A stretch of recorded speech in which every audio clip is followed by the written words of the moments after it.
Greetings, classmates. Here we are in the Seattle area. Of Washington State. I will be taking you to my rural hometown of Whidbey Island that was inhabited by the Swinomish and Lower Skagit people, which now are in this reservation just north of Whidbey Island. Many of the videos and historical things in this video that I will present to you are based in the Coupeville area of Whidbey Island. This is Crockett Lake on Whidbey Island. Here's one of the ferries that come into Coupeville, where we're at right now. This is the sound out past the lake. This is one of the traditional places of the Swinomish people. Some of their hunting grounds. See if I can't find some deer. But barns. We're here at EB's Landing, EB's Reserve on Whidbey Island. Some of the farms surrounding this prairie land all tracked out. And then there is the ocean right there.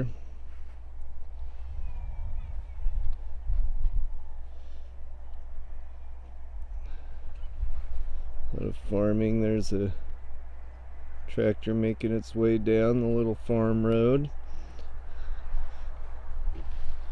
And the American Indians who first settled this island cultivated ferns, stinging nettles, and camas lilies. The landscape that Western explorers first encountered on this island was not a wilderness, but a carefully maintained cultural landscape. Here I am outside the Davis Blockhouse. Between 1855 and 1857, Native American unrest in the Puget Sound region spurred early Whidbey settlers to build not one, but 4 blockhouses, followed by 3 more after the tragic murder of Isaac Eby by the Southeast Alaskan Kakai tribe in 1857. They shot him and beheaded him as retribution for the loss of 27 Kakai tribal members during relocation talks on the U.S. Navy steamer Massachusetts the previous year. And so they sent down a party to even the score. And so they did eventually recover Isaac Eby's head, but its whereabouts remain unsure. This is the blockhouse that Isaac Eby lost his head in, but I'd just like to note that it was not the local Swinomish people that had conflict. It was it was the tribes from Alaska, from Southeast Alaska, that came down and had conflict with the early settlers on Whidbey Island. And there is a rich history of between the settlers and the Swinomish people that I'd like to explore by going to Coupeville, and I found out that there is a water festival each year celebrating Native culture in the region. The Penn Cove Water Festival has a near 100-year history of indigenous and Western settler relations and friendship. For my rural congregation, I see many opportunities to love our Swinomish neighbors and all of the indigenous neighbors in the region through volunteering at this festival, which happens to be this May and every year in the first weekend in May, I found out. And this can help to start and strengthen our relationship and a place to start learning more and with humility, coming to understand and deeply respect the people that inhabited this land for thousands of years before we arrived.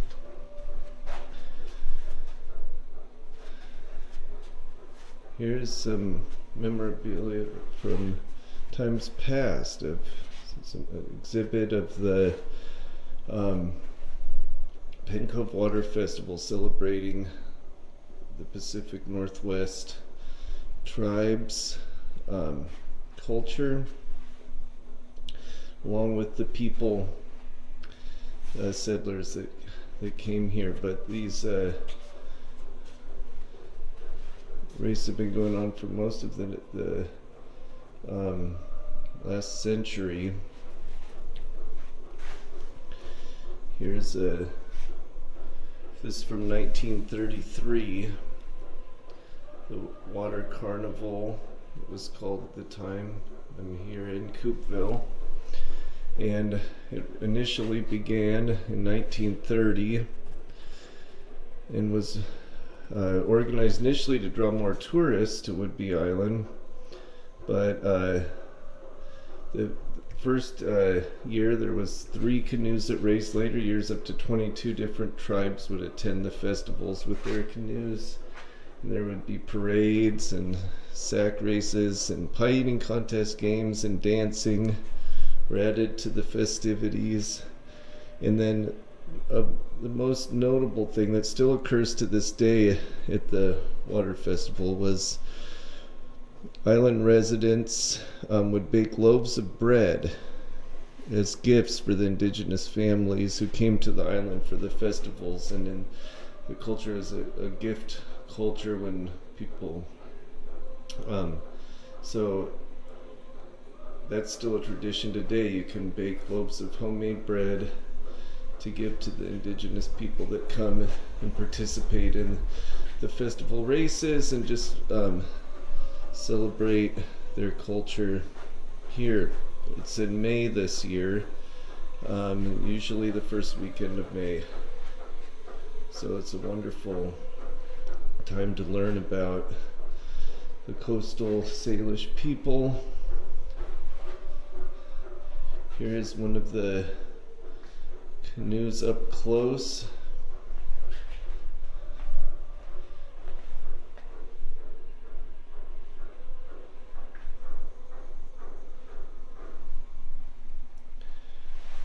Here's some more of the canoe culture of the Swinomish and Lower Skagit people.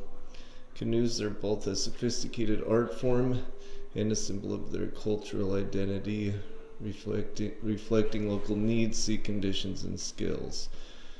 Prior to the European colonization, the waterways of the Pacific Northwest teemed with canoes. These vessels are constructed of once living trees that survived centuries and sustained innumerable birds, insects, mammals, and other plants to still be here today.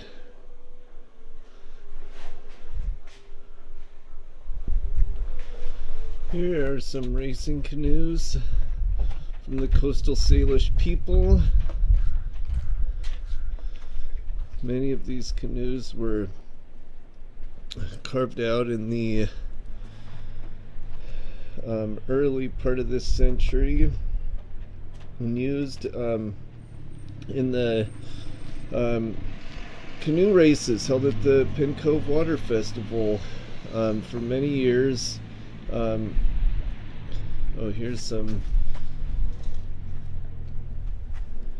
people, some native carvers from the Swinomish tribe.